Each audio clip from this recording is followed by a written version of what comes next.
I'm able to use social media to show the gift that God gave me, and that was just shooting a basketball and spreading positive energy. And I think, it's a blessing to have millions of people that admire that I'm putting out the energy that the world needs.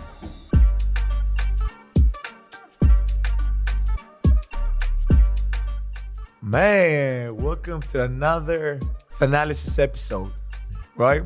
Let's get in. Today we have a special guest, and I got to give him the intro, right? I know. So, give me a second. I gotta prep up. Okay. Wearing number 4 from the capital, Washington, D.C., Chris Lethal Shooter Matthews. Hey, come on now. Hold on. You did your research. I wore number 4. Hey, man, you ain't come to anybody's podcast. You came to my podcast, man. You do your fact check. So, let's say we met you for the first time, right? Just talk to the fans, man. Who's Chris? Who's Chris Matthews, first of all? Forget about Lethal Shooter. Who's Chris Matthews?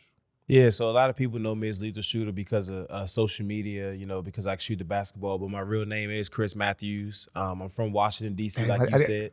I didn't put your government name out there. Yeah, I'm not tripping, man. So, I'm from Washington, D.C., born and raised. A lot of people don't know my entire life. I played high-level AAU, high-level high school, played with Kevin Durant in high school, played high-level college, played overseas.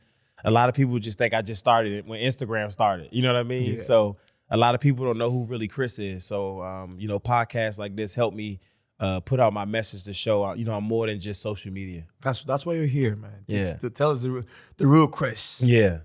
So wait, you went to the same high school Yep. with KD. Yep. We love KD, by the way. Yeah. Yeah. What position did you play? Yeah. So I played shooting guard my entire life. And when me and Kevin was in high school, he wasn't really even that tall. He was only like 6'5", 6'6", and then he just started spurting something crazy. You know what I mean? Yeah. But my entire life, I was blessed to play with great athletes in high school. I played with Patrick Ewing Jr. I played with Jesse Sapp, Deron Washington. I played with a lot of great talents, Michael Beasley. I played with a lot of people. And what it is too, like that. Is it DMV? Is it not DMV? The DMV, yeah, DMV. So they got some hoopers, man. Yeah, I mean, we got some great hoopers. The DMV is known for basketball. One of my good friends speaks very highly of you, James Giss. You know what I mean? My God! Shout out to James. Yeah. I hope I get him on the pod. Yeah. And we've had some crazy moments with this guy, man. Yeah. So James he's one of those guys that's from the DMV, and the DMV definitely helps us get ready for life. Not just basketball, and that's why people like James, 35, 36 years old, he's still playing in EuroLeague. Ooh. Because in the DMV, we're not fake about the game. That being around me and you, we're real serious about the game, and that's why a lot of players from the DMV have longevity in basketball. It's one of those things about life that translates to sports, So big thing, but okay. So you go there. So what happens after high school? Where you go? After high school, I went to Washington State. Okay. A lot of people don't know I was blessed to have scholarships to Georgetown, Syracuse, Nebraska. All the top schools wanted me at the time, but I decided to go to you were hooping, man. I was playing some good basketball, and definitely shout out to Tony Bennett. He's at University of Virginia right now, but he was my coach for my first 2 years at Washington State. We was in the Pac-10. My first year there, we was last in the Pac-10. And then my second year, we went all the way to top 5 in the nation. You know what I mean? And, man, that's what's up. And people don't know that about me. People don't know I went to the Sweet 16. People don't know I understand what winning's all about, And then I transferred to St. Bonaventure where they were last in the Atlantic 10. Then the year that I played, the next year we went up to like 6th place. And then my senior year, we went up to like 5th place, So I understand what winning's all about. And you can see that as well when you're around me. Like a lot of people, 100%. They see my trick rims and stuff, but that's entertainment. I'm really good at entertaining people on social media, but when it comes to basketball, it's no fun and games with me. I'm very serious about it. Let's go to 2010, right? Yeah. Chubb comes in. You don't get drafted. Yeah. But that didn't stop you. So, how did you feel about the moment? It was pretty tough because my entire life I was preparing for a moment, but it was my fault as well. It's something that I always it's something that I always spread because I wasn't really all the way in with the game. So like, when I was at Washington State, I was given like 70%, and it was times that Coach Tony gave me opportunities to be great. So like a good example is every time we played big teams like Oregon, UCLA, all those type of teams, Coach Tony would give me my opportunities. Even if you go back to the NCAA tournament, I wouldn't play, but the big games, I'll play in the NCAA tournament. I'll hit big shots because Coach Tony believed in me, but I wasn't putting in the work that helped me get to college. What does that mean, though? The work of being dedicated to my craft like I was in high school. Because in high school, I was always top 5 in my area in shooting guards, and I was always top 20 in the nation in shooting guards. You know what I mean? But when I got to college, I got complacent. So when I got to St. Bonaventure, I was a little bit of complacent as well because I could always shoot the basketball and I could always get over because I could shoot, but I wasn't shooting to my full potential like I did in high school. So my senior year, which is extremely too late for that, I said, you know what? I'm going to do everything that helped me get to college. I'm going to shoot every day. I'm going to eat right. I'm not going to go out. I'm going to do exactly how my dad molded me to be as a player. And that year, I was number 5 in the nation in threes made. I was number 1 in the conference. I broke like 8 arena records in Atlantic 10. I still hold records at St. Bonaventure, which in 2 weeks I'm going back because they're dedicating something to me at the campus. But all that happened just in 1 year. And I feel like if I was devoted to the game like I was in high school, and I probably would have potentially might have stayed with Coach Tony at Washington State, but he left for Virginia and maybe dedicated my entire life. I could be somebody helping a team in the corner like a Craig Hodges or like a Steve Kerr type of shooter. First of all, you just met I got goosebumps. You just mentioned Craig Hodges. He was my coach, right? Yeah, he's my mentor. He's my coach too overseas. Unbelievable. So I was with the Knicks. Yeah. And it was when I was with the Knicks, it was kind of like two sides, right? It was the Knicks, the New York Knicks, the management of the New York Knicks, and there was the other side of Phil Jackson, the people he brought with, And one of them was Craig Hodges, and was on me, man, just talking to me, walking me through, and just trying to make me understand the culture. But it's a different, it's a different culture than overseas, being in the U.S. But man, I'll never forget this. And I have this man like to this day. I always think about his kids, his family, and I always I hope he's well, and hopefully I get to bring him sit right there. Yeah, I mean, you will. I talk to Coach Craig at least once a week. He was one of my coaches overseas. And like you said, to go back to why I didn't make it to the NBA, is because I didn't put in the work to help me to become the best, to be one of the most sought after college players in the DMV, if that makes sense. Yes. So a lot of people say, oh, Lethal can shoot really good, but they don't know I wasn't really putting in all of the work I should have in college. So when I got overseas, the same thing kind of happened as well. When I didn't get drafted, I played in France. Yes. I played for Axmerion. And, By the way, you played in Russia. I played in Russia. You played like... Yeah, Spartak. I played in Russia. People don't know I played in China. I played in some of the biggest divisions, but I wasn't focused, and I didn't really get focused until I met Coach Craig, because Coach Craig reminds me of like my father or the mentors that helped me get to where I am in life. And Coach Craig, with the triangle system, helped me understand the proper footwork. You know how serious I am about that. My God, and he was just teaching me certain things, stuff that I already knew, but stuff that I went away from because I wasn't the way I was to get to where I was in life, if that makes sense. Yes. And being under him, it was the best basketball I played in my life. It was one game I scored 22 straight points in the game, in a playoff game. You know what I mean? It was 2 back-to-back games where I broke the records in the league shooting threes. I had like 18 threes in 2 games. And this is something that I could have been doing my entire life. And to have Coach Craig and Coach Don tell me, out of all the people that they coach, I'm one of the best shooters they ever coached in their life. It feels good, but I know sometimes if I'd have gave it my all when I should have, I wouldn't have been in the situation I was in. But like the NBA is different. It is. It's a different ball game. It's one of those things that, you can fit in a team and you don't have to do much. Right. But you gotta have the tools. Right. And the tools is, first of all, athleticism. That gets you in off the rip automatically. If you have the NBA athleticism, we can learn everything else.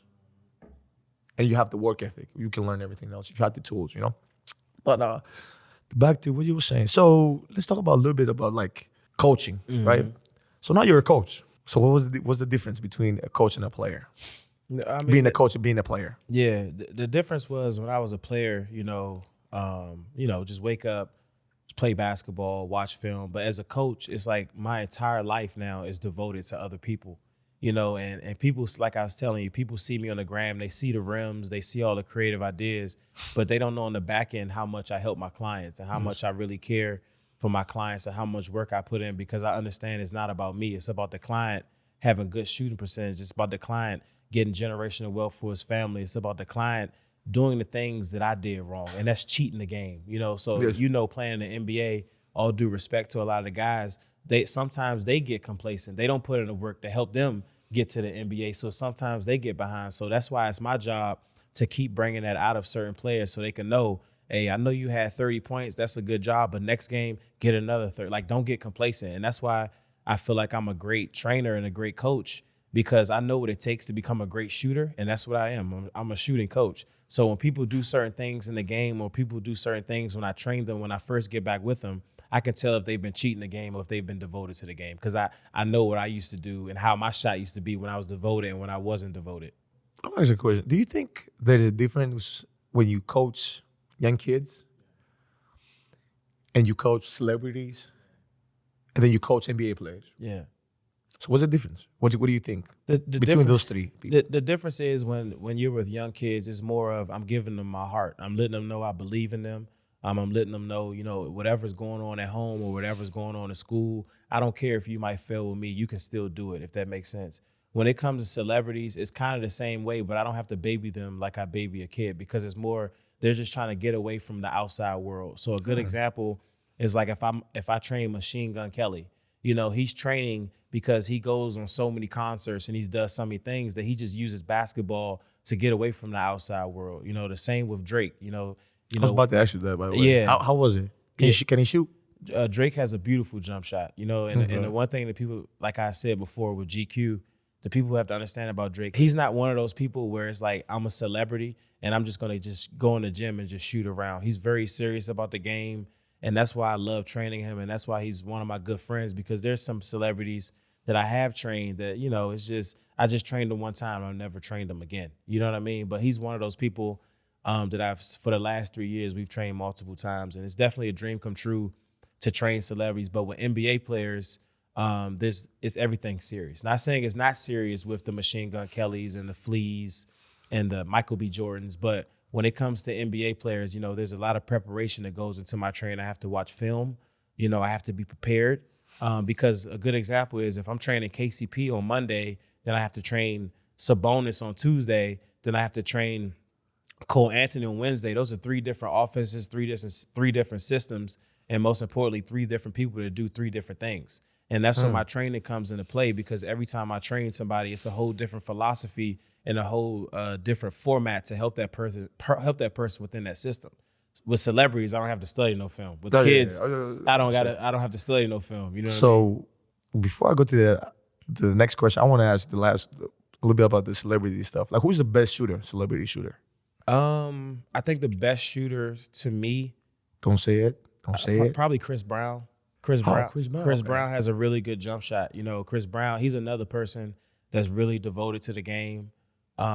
People will always make fun of me when I say this, but Drake has a beautiful shot as well. Yeah, so those 2 right there have great shots. By the way, like, just as not like, what he does is incredible, bro. Like, that's what I'm saying. All singing, dancing, like do everything, bro. When I'm around him, sometimes he does certain stuff, and it's like, how the hell is he doing this? But that's what God has gifted him with. He's just one of those people where it's like he could just do anything, and he has pickup runs at his house where he's playing against athletes, and he's really good, bro. Chris Brown is really good in basketball. So because I used to watch films overseas. We used to watch films like you go to celebrity games and you'd be like, cross. Yeah. Shot, like, yeah. Okay. Nah, he's good, okay. man. Yeah, he's good. Him or J. Cole. J. Cole's good. Listen to him. I've never been able to train J. Cole, but definitely shout out to J. Yeah. Hey, J. Cole. Hey, J. Cole, if you watch this, man, let me train you. Hit a session with my guy. But let's go back to the professional, the NBA. How do you utilize new technology and analytics? Mm-hmm. How do you Well, I'm not really a super analytic guy, but I do use synergy to go over certain film for my clients and stuff of that nature. I'm not really big. I'm kind of like old school, if that makes sense. You know what I mean? And I feel like sometimes analytics take away certain stuff for certain players. It's crazy to say that because, shooting is all based on percentages or like what are you shooting from the left corner versus the right corner, or like when you off the dribble or the dribble. So kind of, okay, it's a different approach to it. Okay. Yeah. Well, you're not wrong, but I feel like with clients, when I do too much of the overthinking with stuff like that, you don't want players to do that in the game, if that makes sense. Of course, if somebody is doing something very bad at something, I'll tell them, hey, you're going left, you can't shoot. But I try not to put too many numbers in it because that's when people's minds get messed up. So if I say, hey, from the left corner, bro, you're only shooting 10% from three.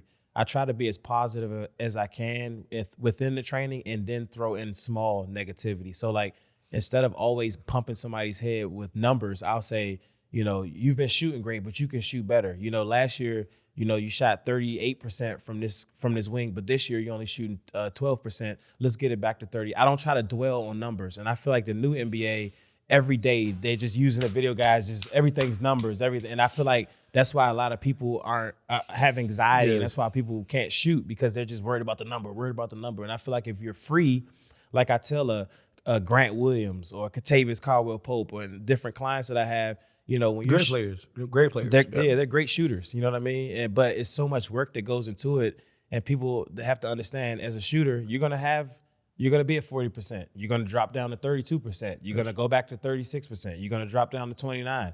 Then you're gonna go up to 40. But it's not what's going on. It's about how you finish. And that's what a lot of people have to understand with the art of shooting. When my clients shoot bad, I'm never nervous. I could care less because I know that's the preparation it takes to have a strong mental as a shooter. When you're a shooter and you're having bad games and you're worried about what other people are saying about you, or you're worrying about your shooting percentages, if you're not putting in the work, it's your fault. But if you're putting in the work and you're having a few bad games, it happens. It happens to the best shooters. It happens to the best players. Okay, you don't have to say no names, obviously, but what's been the worst workout you've ever had? Somebody, you don't have to say a name. I mean, unless you want to. A pro? I really feel like I don't put myself in a situation to ever have a bad workout. Like I always control the narrative in my training. So how do you do that? So like if I come into the workout, let's say the person looks tired, you know what I mean?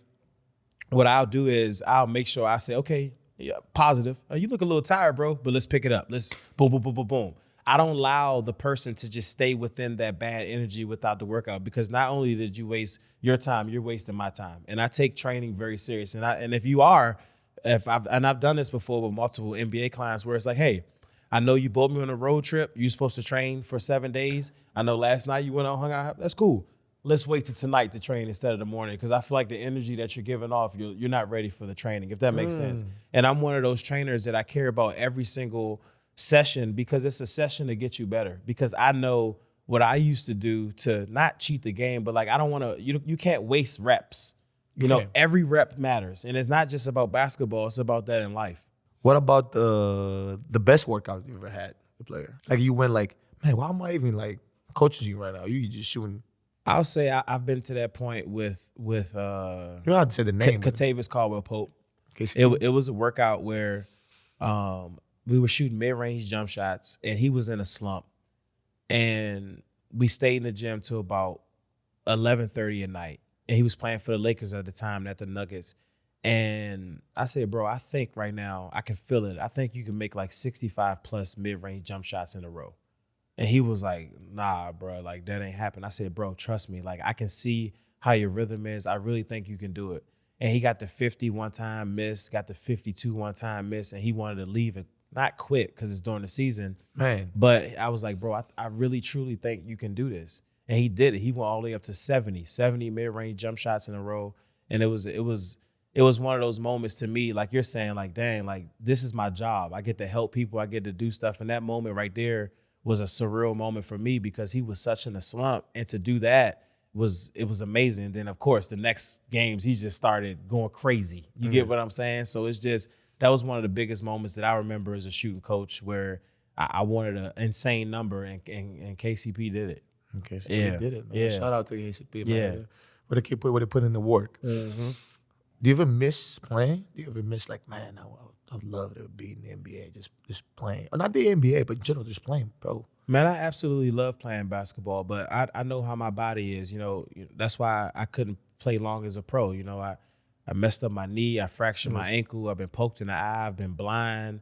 I just don't have the type of strong body that's needed to play at a certain level consistently. You know what I mean? I had pulmonary edema where my lung collapsed and I almost died playing in South America. How? What? Yeah, so I mean, how did that happen? well, it's certain places in South America that has really high altitude. You know what I mean? Yeah. And when I went there, if you don't drink enough water, your lung can collapse because you're not getting your fluid right. So me and my teammate came home from practice, and I just wasn't feeling good. So I laid down, went to sleep, woke up, and when I woke up, I couldn't feel my legs. So I screamed to my teammate. He came in there. I was telling him, bro, I can't fucking move my legs. And then they called the ambulance and they took me to the hospital. And that's when they said I had pulmonary edema. So I had to stay in the bed for about a month and a half where a nurse had to hold that little thing so you can pee. And then I had to roll over to take dumps. Yeah. So when I did that, you lose all the muscles in your legs and stuff like that because you can't really move your limbs. Your body's it's in complete shock. And that was probably one of the lowest moments of my life. But it was one of the biggest moments of my life as well, because that wasn't the first injury that I ever had that kind of beat me down mentally. And, we never want to promote people quitting. But I was older and I realized, playing pro is not helping me. It's hurting me because I'm trying to chase something that's not there right now. And that's when I became the coach I became. But to go back to playing right now, I love playing, but I notice when I play with other people right now, since I'm lethal shooter, people try to do the most. If I'm shooting, somebody might go under my leg and I can fall on my knee, sprain my ankle or something like that. People are always trying to prove something. So I'm just at a point now in my life. That's how it is, which I don't mind if my body didn't make me money. Yeah. So like if I sprain my ankle today in Milwaukee training, I can't go next week to the Nuggets to go help KCP or something. So I try to stay away from those type of moments, but I miss playing basketball, and that's why when I watch my clients play on TV and they hit a jump shot or hit a free throw or hit a step back or hit a side step, it brings me so much joy because it felt like I did it. And I think that's where all my passion comes from as a trainer. Because, a lot of people don't get to see my training. They see the rims, they see all the crazy stuff, but they don't get to see the real training that I do. And they don't understand why I have so much passion is because I'm living my dream through them, if that makes sense. It does make sense. And that's what I explained to like Grant Williams. When Grant Williams was shooting 25% from three, I said, bro, you don't got to worry about it. I can teach you how to shoot. And now he's considered one of the best shooters on the Celtics. He finished like top 3 last year. And it's like when those players hit the jump shot, if Bobby hits a 3 or Sabonis hits a jump shot and he's playing good, it feels like I'm doing it as well. So that's, but I do miss playing the game. So I could just live my dream through other guys. I would just love for you to talk about a little bit. How did you grow up so fast in the social media world? Like how? Social media has just always been a gift because when you're on social media and you're true to yourself, people are going to flock to you. Yes. You know what I mean? And I'm able to use social media to show the gift that God gave me. And that was just shooting a basketball and spreading positive energy. So if people see my social media, just like how me and you are friends on social media, I never post negative things. I never talk negative on social media. I'm not a negative person. And I think, it's a blessing to have millions of people that admire that I'm putting out the energy that the world needs. Because, I could be one of those people because I live a good life when I'm doing certain stuff, but I don't show that type of stuff because that's not what social media is about. Social media should be about uplifting other people and showing the gift that God gave you. You know what I mean? And my gift is shooting. So every week I like to post good shooting videos. I like to break world records. I broke the run-the-rack record for Red Bull. I'm signed with Red Bull. I'm signed with Nike and Jordan Brand. I'm signed with companies that sign NBA players, but they consider me like an NBA asset. You know what I mean? But that's through consistency and hard work. And to have millions of people on social media admire that, man, it's a dream come true. And I never take it for granted, bro. Like, I'm not one of those people that it's like, you see too, like if somebody say, oh yeah, lethal shooter, I'm like, oh yeah, what's up? Nah, I'm not cool enough for that. Hey, how you doing? My name's Chris. How your day going? We could take a picture. You know what I'm saying? Like, I'm always going to greet people like that because I'm lethal shooter or who you are or somebody who they are, that don't mean we're better than other people. No. I think that's what people understand from my social media, that it's like, man, you know what? That lethal shooter, he cool, bro. Like, and he's approachable. It's approachable. Yeah. You know, approachable is like I'd say one of the things you could describe me too, I think, is approachable too. I think we live in an era that everything is about being cool. Yeah. And we should just take a step back and say, like, okay, it's nice to be cool, but it's nice to be not goofy, you know, like my brother. Like, my brother doesn't care about being cool. He's always himself, you know? And that's why, like, people just feel the type of way to, like, go up to him and say hi and everything. And I see this every day. My thing is what you said about positivity, man. One of the other reasons, like, started this pod, it was about positivity, about bringing people together. You know, we live in a society right now that everybody is like trying to pick sides. It's okay.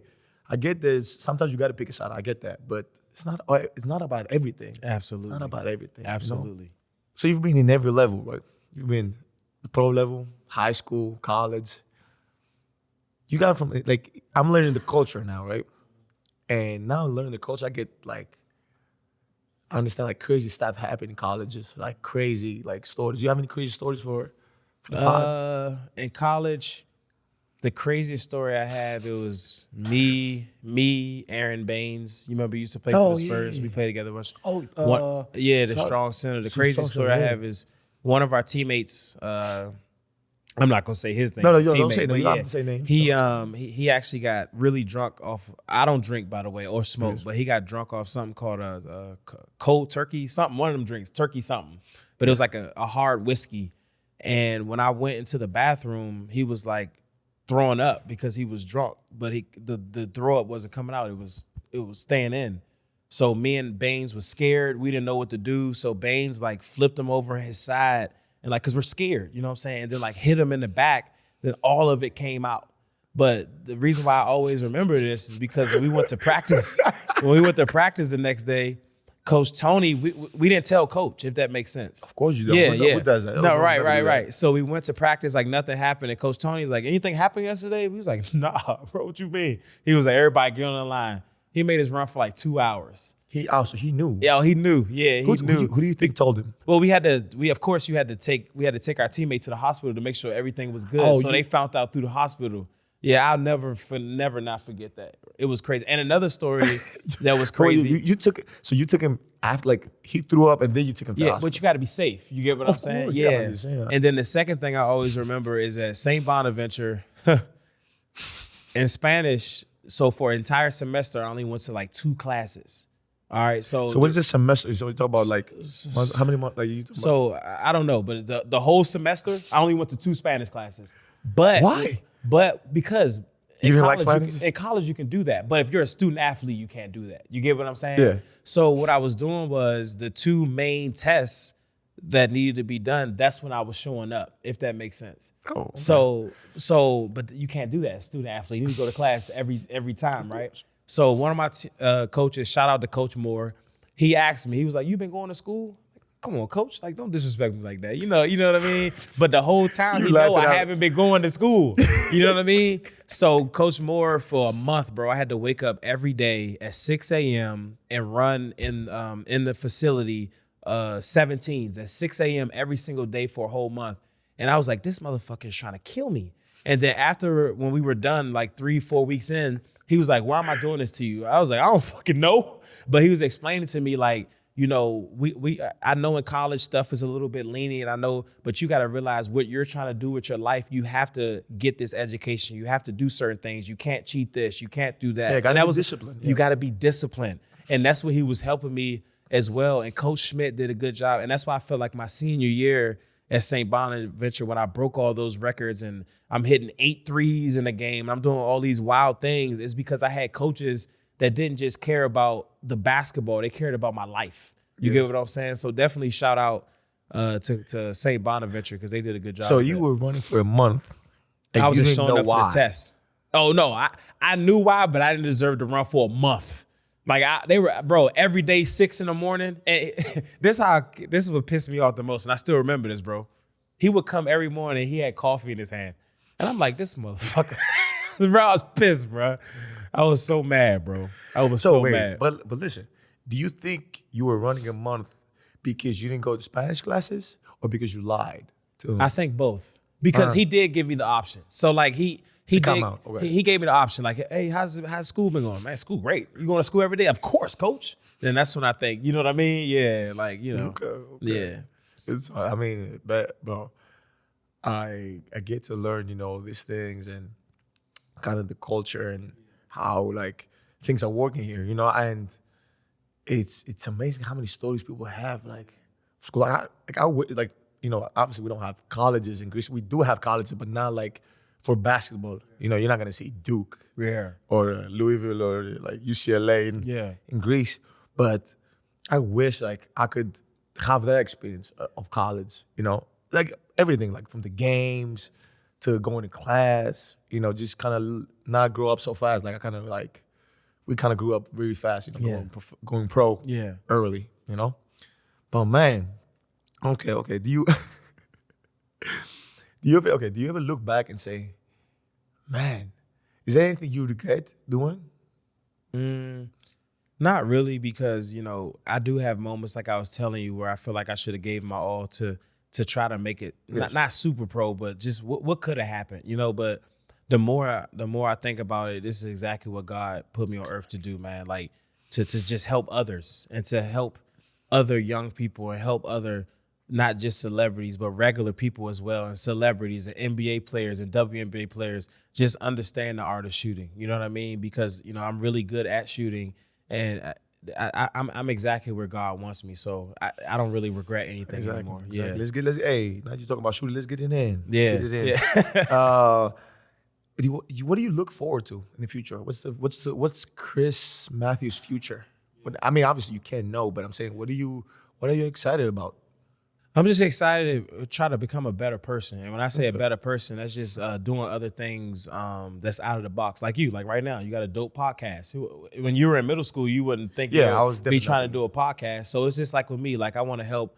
I was in the movie Hustle, with Adam Sandler, and I'm not even an NBA player, I'm a basketball tech for Paramount, for TV shows and movies. So I'm just trying to. By the way,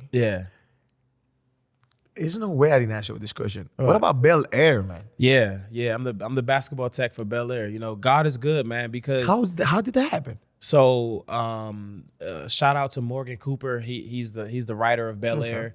Yeah, and he reached out to me and was like, "Hey, have you ever helped write or help do basketball scenes for a TV show or something?" I was like, "Nah." He was like, "So who comes up with your skits for Instagram? Because I have skits where I have full blown skits, you know what I mean?" And I was like, "I do that." So he was like, "Well, meet me at a park." So I met him at the park. Jabari's there. I'm like, "What the?"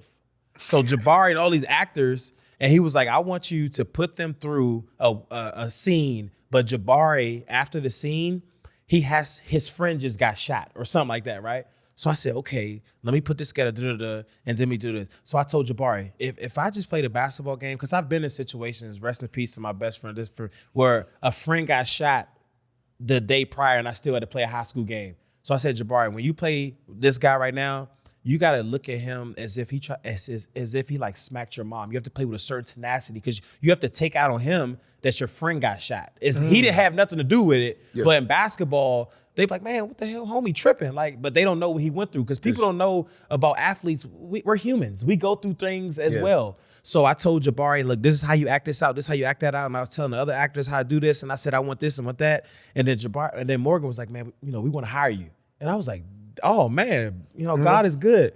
And the first two times I was on set, I was a little nervous because there was so many cameras, there was so many people, and you in Hollywood. I was scared. Yeah, and Morgan was like, Chris, come here. What do you see? And I was like, oh, I see this. Then he pulled me to the side. He said, listen, you're the best. He said, when I ask you, what do you see with basketball? I want you to speak up. I want you to tell everybody what to do, and I need you to do it. Yes. And I said, damn, he talking to me like how I talk to my clients. You know what I mean? But he was trying to let me know how good I am as a basketball tech, if that makes sense. Yes. So after that, man, it's just been a dream come true, man. So, yeah, man.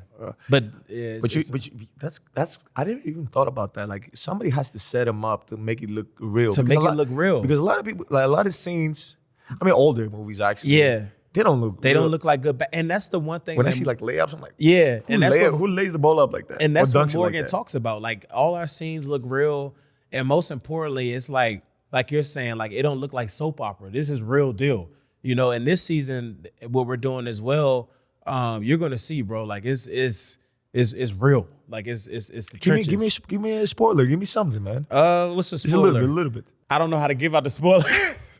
But just stay tuned for the Venice beach scene. It's gonna be a good scene. Okay. It was a scene that we had to practice a lot. Shout out to Jabari. He was training in 100-degree weather. I was pushing his ass. Like I wasn't being light. I have content with that as well. I haven't posted, of course, but it's hot outside. And Jabari's like, man, I don't think, no, listen, get through this workout. Because when we go shoot this at Venice, I want you to kick this guy's ass, if that makes sense. And then when he shot the scenes at Venice, man, he was going smack at this guy, but it looked real. It didn't look like an actor. You know what I'm saying? Man. So, you know, God is good, man. Man, Hollywood might be next for you, bro. Hey, man, you know, the one thing about life, never put a cap to your potential. You know what I mean? So I do have some things in the work. So definitely stay tuned, man. You never know, man. You know, me and you, man. Yeah, hopefully you get to play in one of my projects too. Hey. Because I do a little bit. I mean, I'm ready to act, man. I'll say this on my podcast. Yeah, I'll never yeah. say this to anybody, but I kind of do a little bit of executive producing. Yeah. We'll have some projects coming in. Yeah. But definitely. Yeah. Okay, so let's keep moving on. Man, it's a great interview so far. Does it ever feel like unreal, like what's going on in the span of like 2-3 years, like how much your life has changed? I mean, obviously, you know, maybe you haven't moved, or maybe like how much your life has changed from the outside perspective of people approaching you and saying like, oh my God, this is Lethal Shooter. He's one of the best shooting coaches. And utilizing your brand, movies, from podcasts to coaching like top talent in the world, man. Does that feel like sometimes like a dream, or is it just like? Yeah, man. Sometimes it feels surreal, but the one thing I've mastered is I don't really dwell in the moment. So like the biggest thing that just happened, you know, I'm the first trainer ever to have my own Jordan shoe, you know, and when that happened, you know, my girl was like, you're not happy, you're not excited? And I was happy and excited, but the thing that sucks about me is, you know, I'm thinking about the next thing, and I'm not trying to tell everybody else to think like that, because you have to admire, like when you won your championship, have a good time. But unfortunately, the next day, let's do it again. You gotta do it again. And that's kind of the mindset that I have. Like, you know, I'm the first trainer ever with my jump shot as a feature in NBA 2K. You know, when it happened, you know, God is good, but it's like, shoot, can y'all make me on one of them teams or something? Like, so it's like, I'm just always thinking about the next thing. And the other day, I was sitting downstairs in my house. I was watching Muhammad Ali. I was watching Mike Tyson. I was watching Les Brown for mental things that I do at night when I'm by myself on the first floor. And I was like, damn, man, like, let me just Google myself. I never really Googled myself, if that makes sense. Neither in mine. I mean, I think it was like years ago. Yeah. I did like a search for just to see like this I'm talking about like 2010, 2009. Yeah. There was nothing there. So. Yeah. So when I Google myself and I saw all these things about me, it's like, you know, TMZ and why? Paramount, because you know, when I train celebrities, you know, it's a blessing that it's a big deal that they train with me. So like 2 weeks ago, you know, Polo G was training with me. So TMZ said something. And then, but I was looking at all these interviews that people have said about me that I never saw. You know what I mean? And I spent like 10 minutes like, damn, you know, God is good, because where I come from, you know, people don't really make it out. You know what I mean? People don't get to do what I'm doing. And like you said, like how many people can say, you know, I'm doing a movie, but I'm right beside Adam Sandler, or I'm doing this type of stuff. And I've never acted in my life. I've never done these things, but that's just with consistency. So after that 10 minutes, I just went back to watching those guys on TV and soaking up all that energy on what inspired Mike and Muhammad Ali and what helps push Les Brown to be the motivational speaker is. And then I went to bed. But I do, you know, have to do better at, you know, when something big does happen, you know, man, you know what? I did a good job right there, you know, but letting it soak in, you know what I'm saying? Because it's a lot of hard work that goes into a lot of stuff. Yes. Yeah. Yes. What do you consider flaws? What are your flaws? What do you say? I'll say I can do better at having like more me time, and having like more family time. So like I've been trying to master when I'm playing with my kids, that I'm in the moment with my kids. Because I can be playing with my kids, but my brain can be recycling ideas. Or, if I'm outside and I see something a certain way, my brain might think of an idea, and that's not good. You know what I mean? Because when I'm with my kids, I need to understand that moment is about them, if that makes sense. Yes. And I've been trying to master that. And I've been trying to master me time where, when I'm by myself, I'm not always just thinking of all these ideas and trying to write them in my notes or come up with another idea so I can just continue to be the best. Sometimes you have to just cut your brain off sometimes and cut your phone off to relax your mind. And I've been trying to master that as well. I think that's a huge flaw that I have, that I don't take the time to just calm my mind down sometimes, you know what I mean, to do that. Like those research, and they said like almost 85% of like successful people have the same problem. Yeah. Because it's hard when you're driven, and it's milestones, and you go from, okay, what's next and how can I get better? And like getting better is not just what you have or what people are telling you, is like self-improvement. And it's real. Like me, I did like 2-3 books a week. And I stopped reading because my eyes like start hurting. So I just do the audio, man, nonstop about different things. I got to take care of family businesses and all these things I got to do. But man, just self-improvement never stop. And because this is the things I'm gonna leave to the next generation. Exactly. But I understand 100%. What would you say are your best traits? My best traits is, like I said, helping others. I am a good father. That's something that I don't put on Instagram because I like to keep private. My daughter, Mia and Madison, they're both in like swim class, dance class, private schools. And that's why I work as hard as I want, because I want to give them everything I didn't have. I had it older when I started playing basketball and sports, but if I didn't have sports with the family situation I grew up with, we wouldn't have had the things that we have, if that makes sense. So I want to give my kids everything that I couldn't have. And I take my kids to Disney World and Disney on Ice. And I feel like people see the content with basketball and people see all these cool things that I'm doing, but they don't understand. Like, I think being a father and being a man to my fiance is like probably the best thing that I can do. I'm really good at that. People in the background about to tear up, man. Come on. No. But okay. Enough about like us. So we can always do this. So This is the section that you just got to pick one. Okay. So I'll give you like 2 choices and you got to pick one. Right? Okay.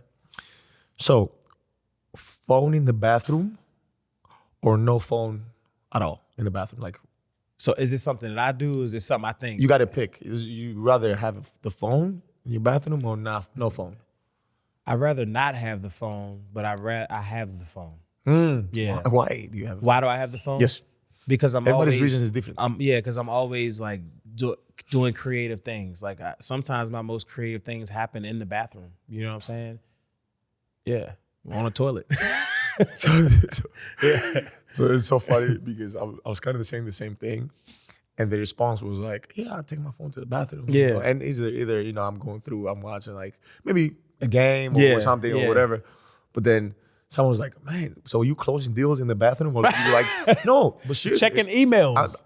I'm telling you, bro. I be doing. It's only 24 hours in a day. Yeah, bro. I'm trying to tell you. I definitely got to sleep 8 to 9 because I need to take care of my body. Right. And people don't understand. Like sleep is number one. Right.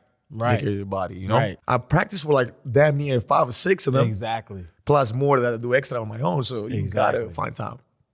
Okay, let me move to the next one. So when you go to like a website, right? Mm-hmm. Do you sort by price or by rating? That's a good question. It's sad, but it's price. Because I got to get better at that too. Whereas like I'm looking at stuff and I'm looking at the price, but it should be ratings. Why it should be ratings and not price? Because like that's like this thing right here. Let's say this is $19.99, but the rating says half a star because it breaks in 2 weeks. Why not buy the $50 one that's going to last a lifetime? You know what I mean? Yes. So I have to do better at that. But when it comes to my family, I'm better with spending with them. And I was telling my girl too, I have to get better at doing that with I'm very cheap with myself. But that's what I'm saying. Like, it's not a bad thing. Now, I'm not saying it's not a bad thing to be cheap. Yeah. And people don't say this. And it's true. Like that's how I grew up. Yeah. Right. And I didn't have no money. Yeah. And I knew this. Yeah. So you don't have to spend money. You don't have to be a spender. But you want to be generous as a person. Treat yourself sometimes. Exactly. Yeah.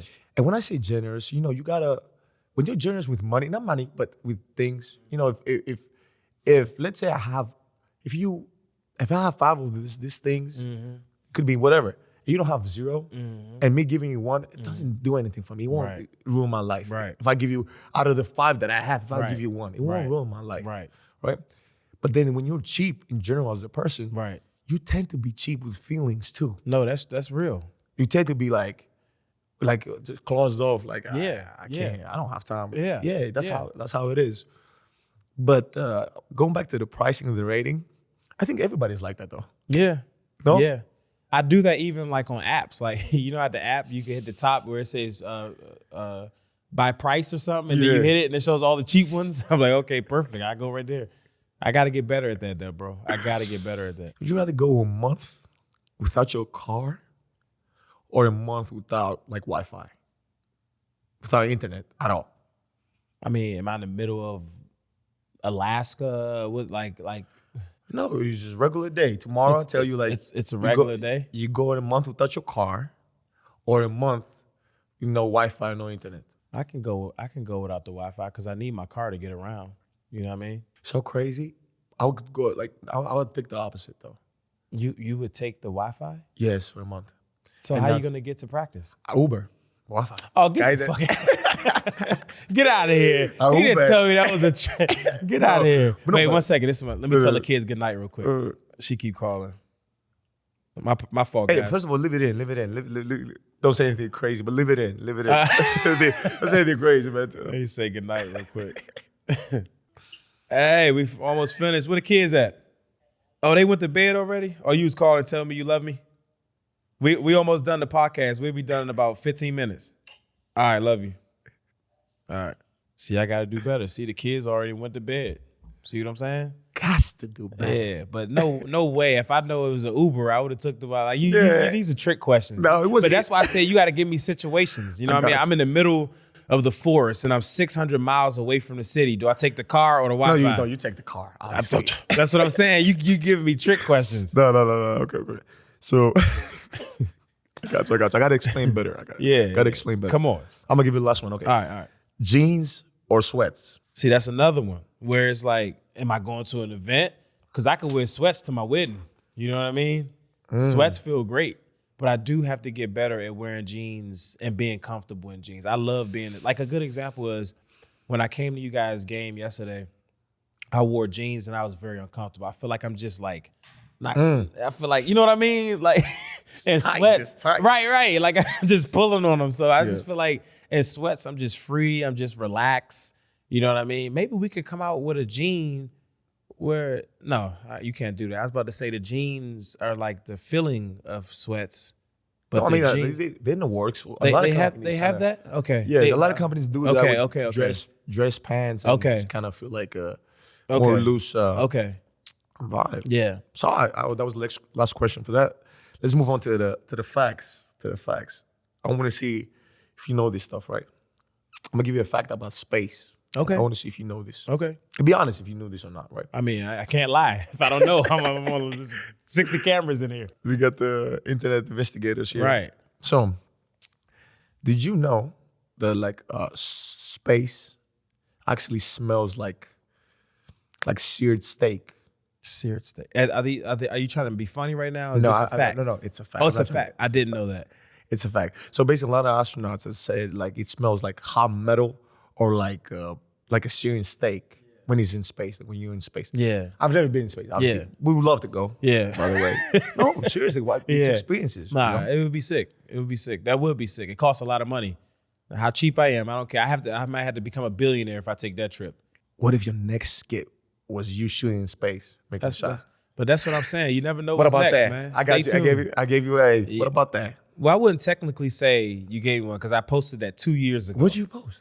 I might. That's what I'm saying. I have it on my page. I want to be the first person ever to take a jump shot. Of course, it can't. The ball's not gonna. You know what I mean? But I want to make something in space with the rim where it does something that it goes through the hole. Because I'm the first person to ever do like paper ball through a straw.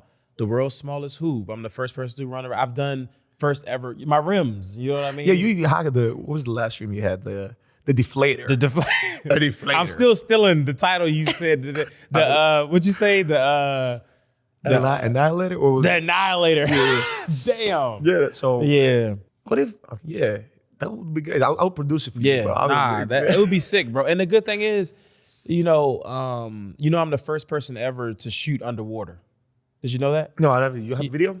Yes, it went viral. Yeah, it went viral. It went viral. I'm watching. It was on Sports Center, House of Highlights. And I remember when I saw. How did the ball go in, though? That's what I'm about to explain. I saw this guy, and the basketball was dribbling. And I said, Jesus, this guy invented a ball that dribbles. So I reached out to him. I said, can you make that same ball float long enough that I can power my wrist to make it go down? If that makes sense. Like you have like a few seconds, but it drops. He said, yeah, let me test a few things. Give me about 3 months. So I'm like, please happen, please. What? And he figured it out, bro. He flew to LA. When he flew to LA, I rented out this big pool. And shout out to the people that helped me. I don't know how to swim. I know. So, but I said, Stop. I know. I know. You don't know how to swim. By the way, I gotta do better. I know how to swim. I will, yeah. Because I'm from Greece. Yeah, of course. You're just diving into it, yeah. I'm from DC. We ain't swimming. We ain't swimming, bro. You don't know how to swim. Nah. And I shot, yeah. But I mean, for the content. You almost died for the content, bro. It's sad to say, but I can't die. I had three like top Navy SEAL guys that worked with me. You know what I mean? So they put this weight strap. It took me 5 minutes to learn how to use the oxygen tank. Because what people don't know is when you use the oxygen tank, you're actually just breathing out of your mouth. That's it. You're just breathing out of your mouth. Mm-hmm. And when they showed me that, I was so excited for the content. Boom, I learned that quick. Went underwater.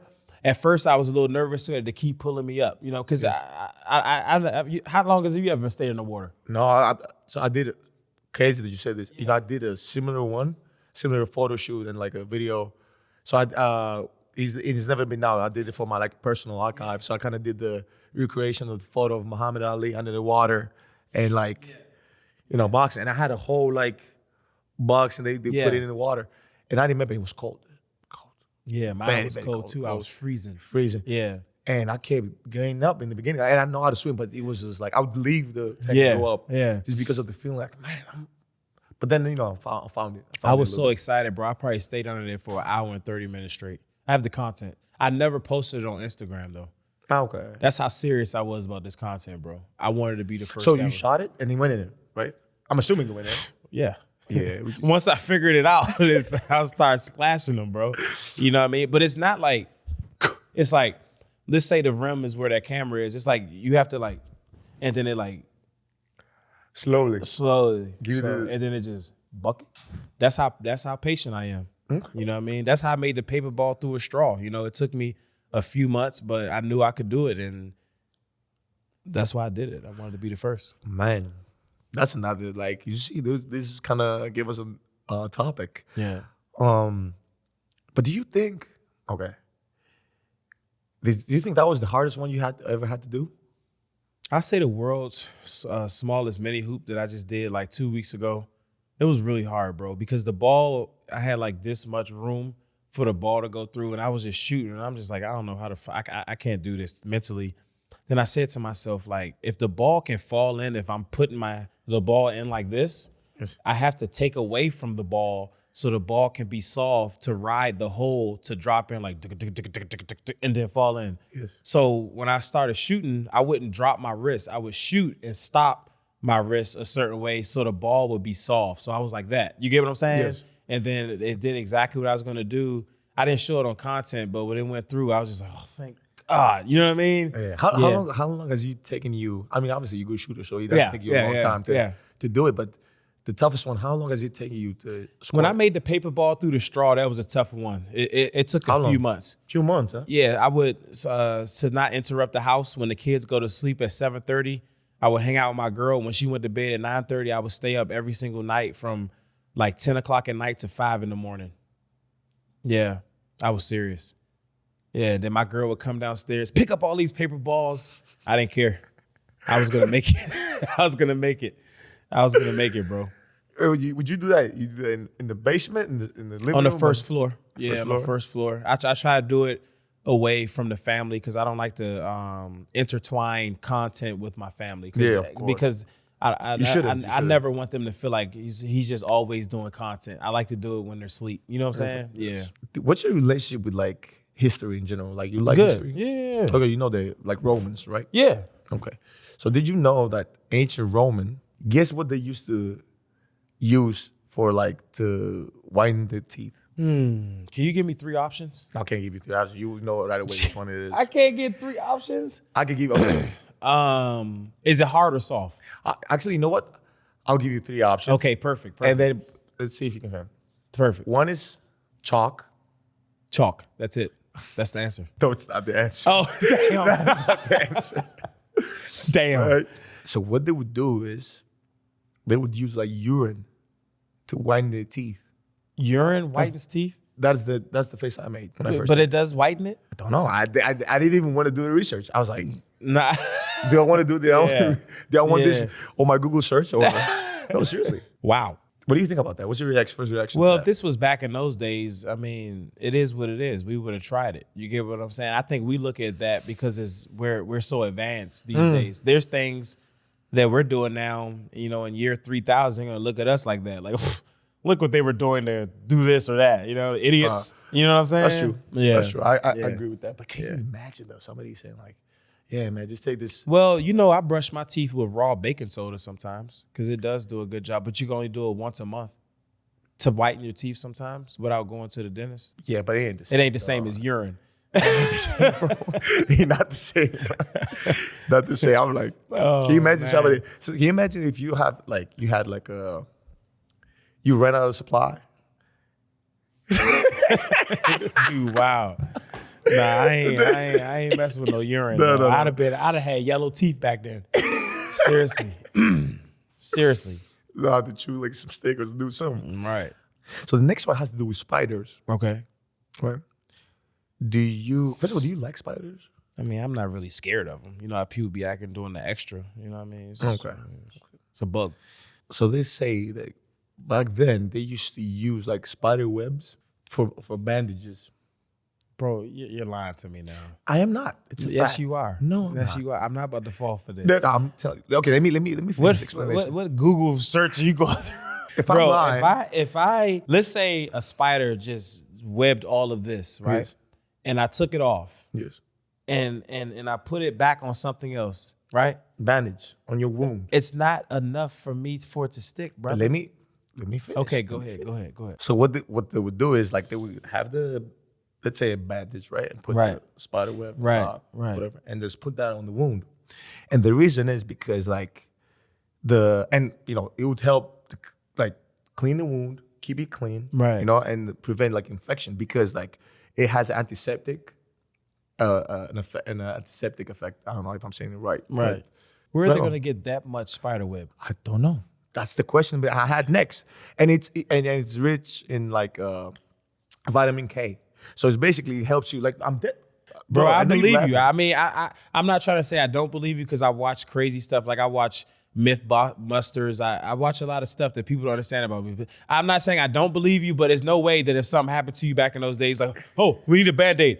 Go get 100 spiders. Like, where are you gonna get that? Like, you're not gonna. I mean, not like that. Right. But Right. they had that in mind because at the same time, it promotes like clotting, so it helps you close the wound. Right. But what I'm saying is like, how do you get the supply? That's what I'm telling you. I don't know. They might have I had don't a lot know. of. I don't know what type of phone service you got, but they're Yeah. giving you some bad information. No. It can't be Seriously. bad. It can't be bad. That's All right. a fact. Okay. And I believe it's a fact. Now, Okay. our friends, Okay. there's a lot of people out here. Okay. Go help us research. Go help us find out if that's true or not. Right. Thank you. All right. Thank you. Man, we're kind of towards the end of the show. I don't want to end the show, man. I want to go for 2 more hours. But, towards the end, I always leave them with a kind of a story Right. or a quote, Right. that keeps you going every day. Yeah. I'll say what what I always say, just stay locked in. Damn, Bobby said the same thing. Yeah. But Yeah. y'all got the same Yeah. energy to Yeah. me. Like, I love your energy, man. Yeah, It's yeah. I'll just say, all of us are going through adversity in life. During these times is rough because social media is a gift and a curse. Sometimes with social media, so much information is being hit with us that's so negative, and it can kind of pull down our days. But, don't allow what's going on in the universe and around the world to affect your day. You keep moving in your purpose. Keep being family people, stay, if it's a dad, watch it, stay invested to your family. If you're a woman, watch it, stay invested to your family. If you're a kid, listen to your parents, good grades. Don't let Instagram make you feel like everything is instant gratification, because that's not how life is, and that's why I was telling you with my page, they see millions of followers, but they don't know, shoot, I used to be homeless. I used to have to work as a custodian. I was a teacher's assistant. I used to do all these things.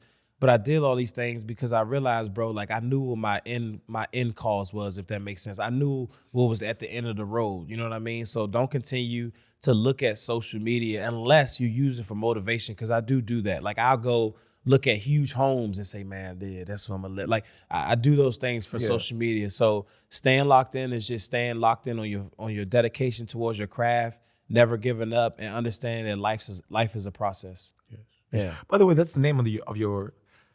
I don't know. Am I supposed to? Can I say that? Your app? You come in with the app, right? Yeah. Thanks for saying that. My app is called Locked In Training. Locked In Training. Yeah. So is that out yet or? No, it's not. It's gonna be out in 2 months. It's a blessing, bro. It's something I've been working on for about a year and a half. Let me get a free subscription, brother. Of course. There's certain people that I will get a free subscription. Shout out.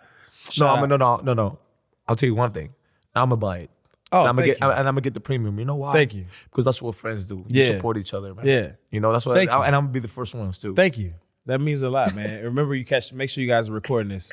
So just to have a dream, like it was something that I was wanting to do my whole life. Yes. And at the time, I didn't have the funds, and I told my girl, I want to save up some money because I didn't know apps cost that much money. They do. Yeah, I can say it. So I can talk about a little bit of business because I tend to not to talk about certain things, but ever since having a podcast, I have to, just talk like a little bit. So. I'm invested in certain apps, and I understand like the costs are incredible, man. It's incredible. So I have a shout out to the team. They're from India, and I think this is going to be one of the best basketball apps, especially for shooting ever. I'm going to do things and talk about things and have people on there and show people things that they've never seen before to the art of shooting. And I'm gonna teach people how to be focused and to stay locked in and to be the best shooters in the world. Of course they don't have me every day with them in person to make changes, but they're going to see what I put people through to be the best shooters in the world. And I'm excited for everybody to see this app. I'm rooting for you, brother. You know this, right? Yeah. 100%. But at the same time, I'm always available if you need me support, you need me anything to do, bro. Everybody who's ever worked with me, interacted with me knows I'm available 100%. Man, again, thank you so much. Yep. Thank you so much for doing this. I know you have time, and I know you like kind of went with the schedule and my schedule. I'm kind of trying to do this, the best of my abilities to, be out there, motivate people and, but it means a lot to me, man. Yeah, no, it means a lot for you to have me on here. So many people that could be, sitting in this chair, and for you to have me speak about my life and speak about who I am, it just means a lot. So thank you too. Hey man, the only thing you got to do is just, if you know James Gist, you cool with me, man. Yeah, yeah, that's my man. That's my guy. He a good dude. Some people, that's a good dude. Oh, man. All right, brother. All right, man. Thank you so much. Then you guys, if you want to listen to the podcast, wherever you get your podcast from, it will be available. If you want to watch it, you can go to Antetokounbros TV. It's going to be available. And then if you only want to watch social clips, you want to talk to Chris, you want to follow Chris, go on social, Lethal Shooter. Trust me, you'll find them. Yeah. If you want to watch some of them on the other stuff of Thanalysis podcast, you can go at Thanasis Antetokounmpo 43. Be safe. Have a good night, good morning. I don't know whenever you listen to this podcast. And remember, hey, have a great day. Approach it with being positive, and trust me, the universe wants you to succeed. Ciao.